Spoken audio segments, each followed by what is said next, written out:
Welcome back, ladies and gentlemen. This is part 3 of my 32nd birthday special, and I'm going to continue on with 2010.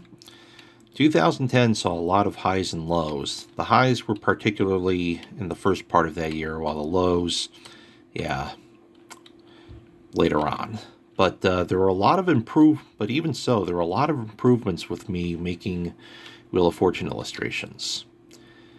Here's this one illustration I made. This was from the Greek version of Wheel of Fortune that was on back in 1997, 1998 or so. Here's another attempt at me recreating the layout used in my live play game. It's much better improved, but then again, there are it still wasn't completely accurate, as I would find out much later on.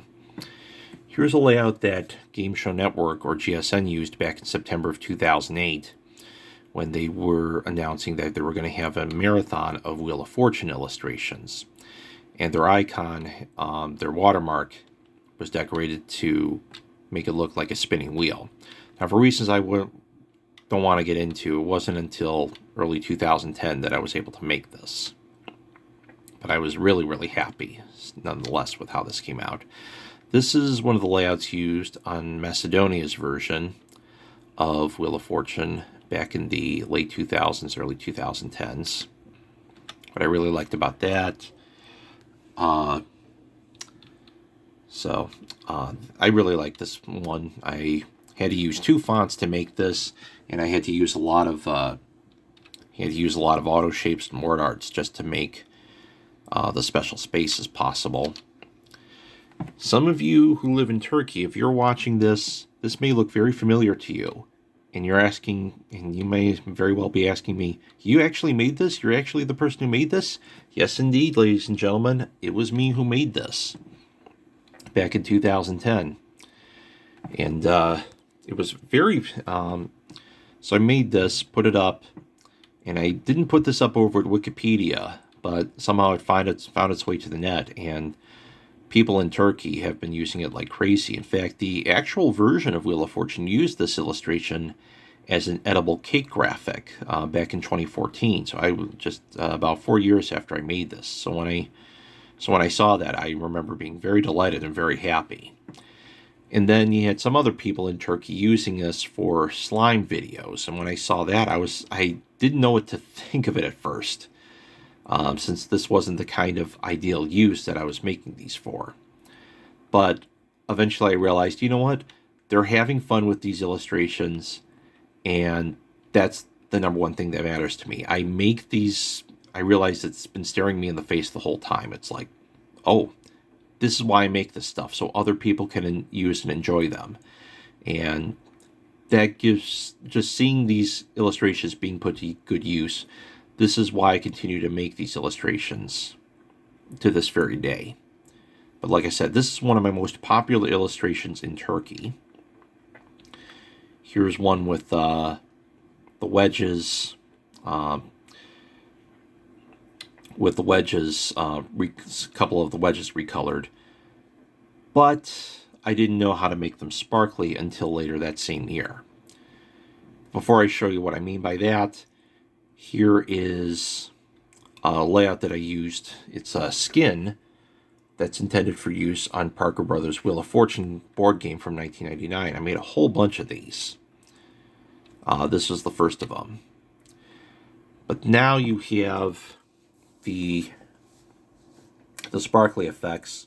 After discovering the Set Transparent Color tool back in 2010, I was toying around with PowerPoint one day that year, and I discovered the Set Transparent Color tool, and I thought, hey, maybe I could use this. So I decided to make an experimental layout with all these wedges that were sparkly. And I experimented with gradient effects. So this was the experimental layout. So that I was very pleased with how that came out, and I've been using that tool ever since to make the big money wedges sparkly. Now this illustration does not have any sparkly wedges, but this was a very exciting layout for me to make because this was the round 3 layout used on Wheel of Fortune back on January 6, 1975. Someone discovered a promo and showed me some pictures, and almost right away I made my own take on it. So I remember being very excited when I saw another layout. But this was the first mainstream illustration that I made to have the sparkly wedges. This was a kind of a parody of Wheel of Fortune. What if it was released for the Nintendo 64 way back in the 1980s, before the Nintendo 64 was even a thing? I just decided to goof around with some retro themed layouts based on the Nintendo 64 version, and that's what I did. I used the set transparent color tool to make this $2,500 space gradient. Very glitzy, radiant, glamorous, whatever you want to call it. 2011 saw me put some illustrations to good use. Now, I remember 2011 didn't get off to the best start for me, but as the year went on, it started to get better. Here's one layout that I actually made a very interesting use of the set transparent color tool. This is a Turkish layout that was used back in the late 2000s, early 2010s.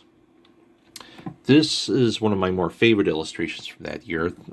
This is the layout used on Romania's version back in 1997 and 1998.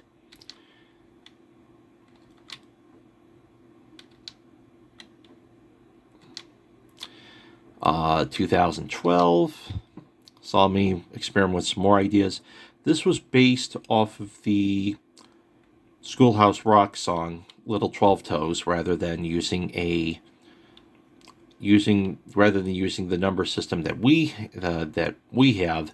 This was based off of a concept where instead of having a 10 number system, they used the equivalent of a 12 number system, if you will.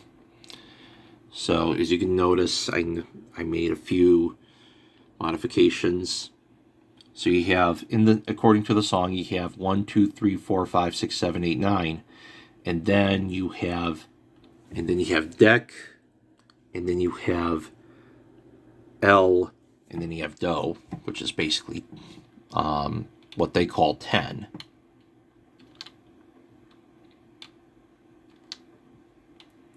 So that was fun making these. It was just an idea that popped in my mind. I said, hey, let's do that. This would be fun.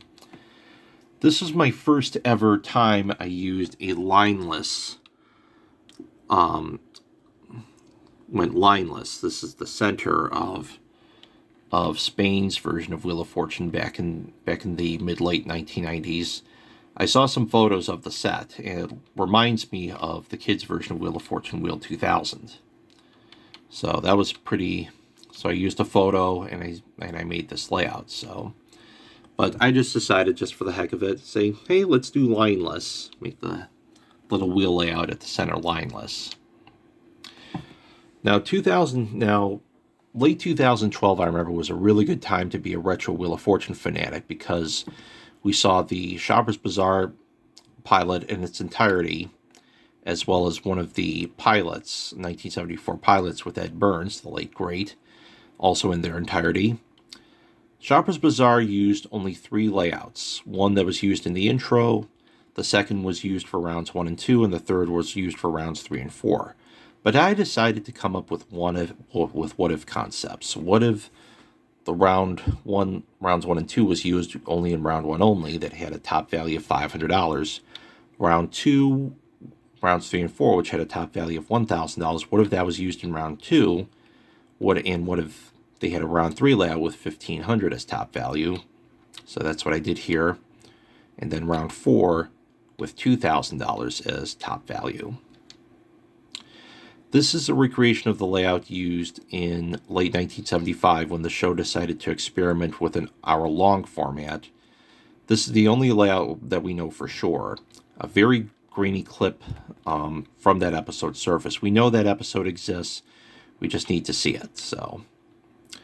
And then I made some layouts based off of the 30th anniversary mobile game. You can no longer download it, but it's still a lot of fun to play. We're celebrating the show's 30th season in syndication. So here are some layouts that I did, and I even did some parodies based on the themes. This is the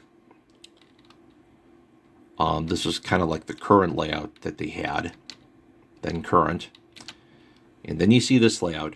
A lot of people may think it's like, wow, that looks pretty familiar. I actually put this illustration up on Wikipedia back in 2012.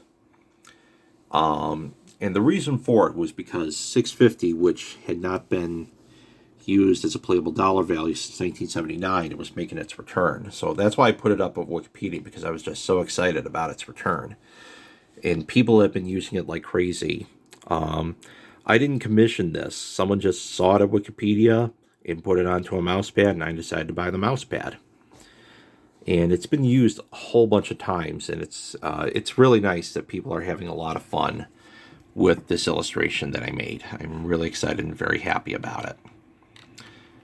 And then here's, but they always used this skin for their 30th anniversary mobile game. They didn't use any colors or styles or anything like that. But I'm just like, what if they did? Here's the Millennium.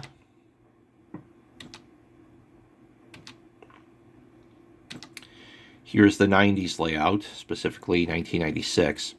Now you'll notice that there are no prize wedges or half card tags or anything, or gift tags or anything like that. And that's the reason for it, was because the game did not use them. So I just strictly went with the elements that they used here. Only I gave them a reskin. So there's the 80s layout. I really liked the 80s look in the game. It looked really cool. The diamond-shaped backdrops. And then you had the fireworks-style puzzle board. And then you have the syndicated premiere.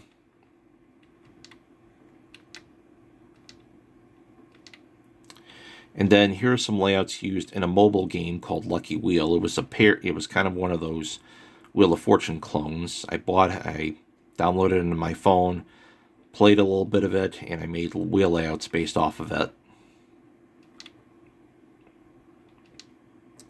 And then 2013 saw me do a self-challenge with lineless layouts. This is my first truly lineless layout. This was used on the Turkish version of Wheel of Fortune back in 1995 and 1996. Here is a parody. This actually came from a dream that I had that year.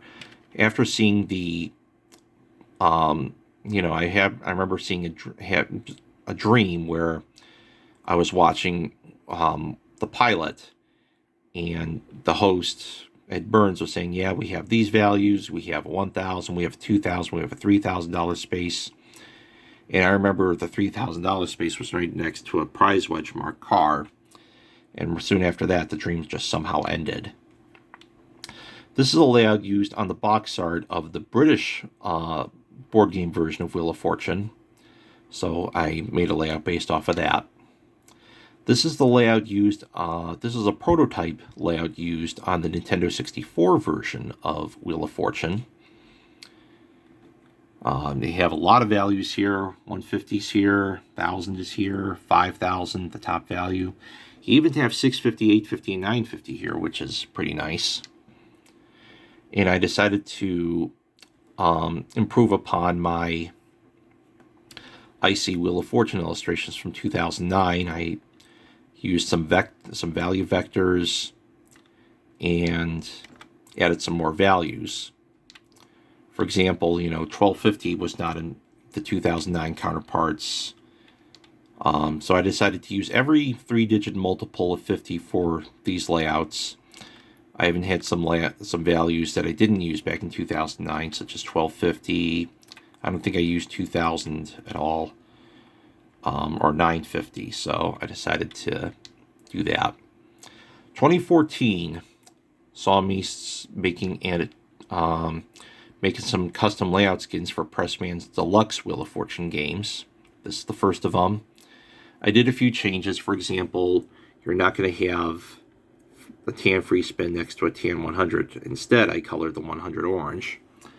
And never happy with Pressman making the 350 down to bringing the $350 space down to 300. I brought this back up to 350 the way it should have been. And this is a playable layout based on the Pressman box art. I remember making one of my, if you remember seeing my old one from 2007, I decided to make a proper illustration based off of that so you can play with the layout used in the box art. And this is a slide taken, this is a shot taken from an animation that I made back in 2014. My first GIF animation, my first graphic my first GIF animation. When I put this up at DeviantArt back in 2014, someone actually said, "Wow, that was really good." He said to me, "Boy, I felt high for a split second." He said, when he said that he felt high, I was like, "Yep, I have a winning animation right here." Here's another animation. I'll show you the actual animation in its true form, but for some reason the program that I'm using will not animate it for me. But here's the puzzle board used on my version of Wheel of Fortune. And I did the red letter thing, if you unscramble them, you get renew or newer. I was going for newer since it was going to be a newer, a newer take on my puzzle board, but someone said renew. I was like, oh, that could also be correct. Here's another layout that I'm really proud to make. This is another Turkish layout that was used back in the early 2000s or so. You can see all the wedges are very different sizes. Here is an improvement of my super wheel layout. Here's the wheel, here's the contestant area. Here's some layouts that I did from Brazil's version of Wheel of Fortune, Roda Roda, which means Roda a Roda. I can't roll the R sound. Sorry about that, ladies and gentlemen. This is the layout that was used back in the mid-2000s on Brazil's version. I was really excited to make these. These were a lot of fun to make. 2015, very interesting year. A lot of ups and downs there. This was used to commemorate Wheel's 40th birthday, January 6, 2015. So for here, I had the values from round 1 on from 1975. And I did this with a little bit of a nostalgic feel, considering that $500 was the top dollar value from round 1, only to now become the smallest value throughout the game today. Here's the puzzle board used on my Super Wheel of Fortune adaptation. This is a layout used on France's pentathlon. So I was very pleased to... I remember looking for some photos, trying to see the layout of this version that France used on a show called Pentathlon back in 1985 or 1986 or so. And this was before its premiere on TF1 back in 1987. Here's a layout used on Chile's version of Wheel of Fortune. As you can see, I added some lights to it. Here's a layout that was based off the one. The font is way off, but it was the best I could do. But this is a layout used on India's version of Wheel of Fortune back in 1995. Here's the layout used in the intro. I think I should have added the period to the RS. Maybe I should do that at some point. I don't know if I did that right or not. 2016, I remember, was a very insulting year. A lot of stuff went wrong for me that year. But Sonic the Hedgehog's 25th anniversary, I remember, was among the few things that kept 2016 from being an absolute dump. But I did make a lot of, but I did some really nice layouts. This is the packaging layout on France's Wheel of Fortune game from Tiger Electronics. Here's another layout used in the packaging. Here's what the Baron Wheel of Fortune layout looks like in the Philippine version back in 2001 when it first premiered.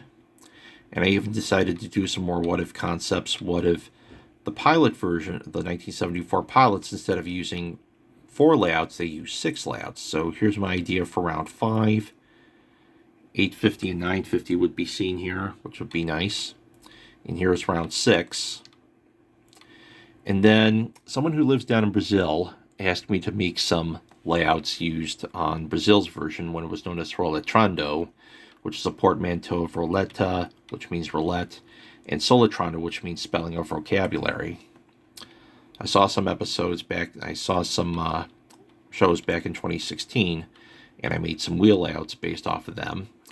And originally I was planning to keep the rimmed area out, particularly the checkerboard effects. I didn't know how I was going to make that happen. But after thinking about it for a bit, I says, hey, you know what? Let's make some templates exclusively for these layouts. So it proved to be, in the end, I remember it was a very, very nice end result of problem solving. Now for part 4, it's going to be up tomorrow. I'm going to continue on with my Wheel of Fortune illustrations.